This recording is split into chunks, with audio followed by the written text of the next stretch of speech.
So, this is where stories usually lie. They promise a final battle, a winner, a loser.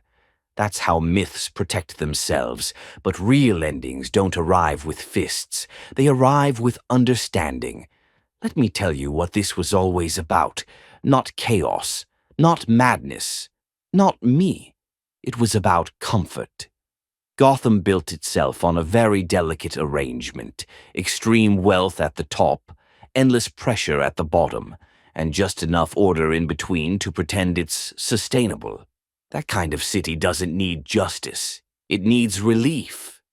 And then you arrived. A traumatized boy who grew into a billionaire and decided pain was proof of insight.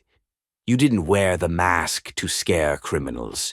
You wore it to simplify the world, because a world divided into good and evil is easier than one divided into cause and effect. Every night you went out, the city sighed in relief. Someone else is handling it. Someone else is absorbing it. Someone else is suffering, so we don't have to. That someone was you. You became the city's permission slip. Permission not to reform. Permission not to redistribute. Permission not to listen. You punched symptoms and called it justice. You filled Arkham and called it care. You protected a system that failed you and convinced yourself that made you noble. That's the part no one wants to say out loud. Batman was never a rebellion. He was a service. Do you know why Arkham worked so well? Because once someone is labeled unstable, their words lose power. Truth becomes pathology. Criticism becomes delusion.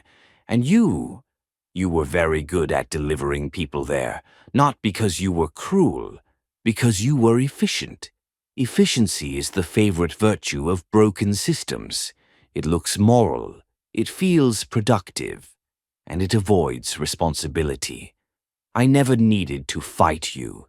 The system did that for me. All I had to do was wait until you noticed the pattern.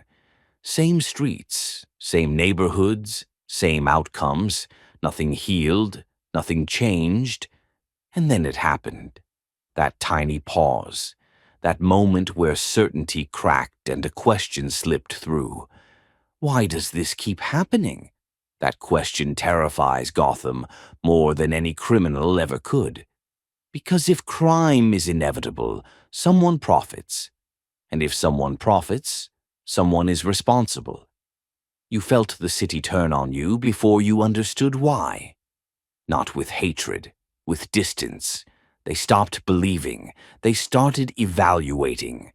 You became content, a risk, a liability. Wayne Enterprises prepared replacements, cleaner solutions, legal solutions.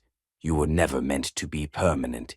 You were meant to be transitional, a symbol to carry the weight until something better arrived. The problem is, nothing better was ever planned, because as long as you existed, no one had to plan.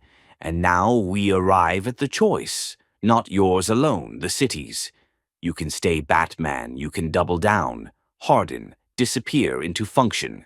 You can become pure maintenance, necessary, respected, empty, or you can stop. Not dramatically, not publicly, but truthfully.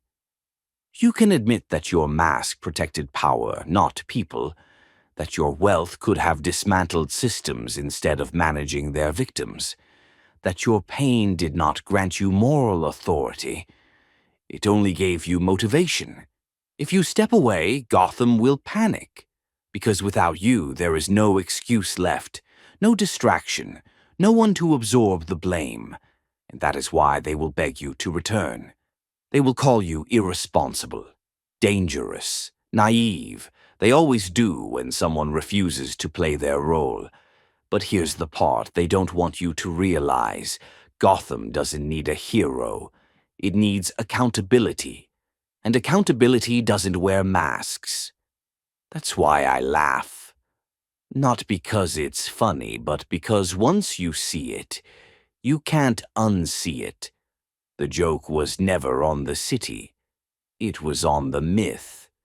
And myths only survive as long as no one tells the truth calmly.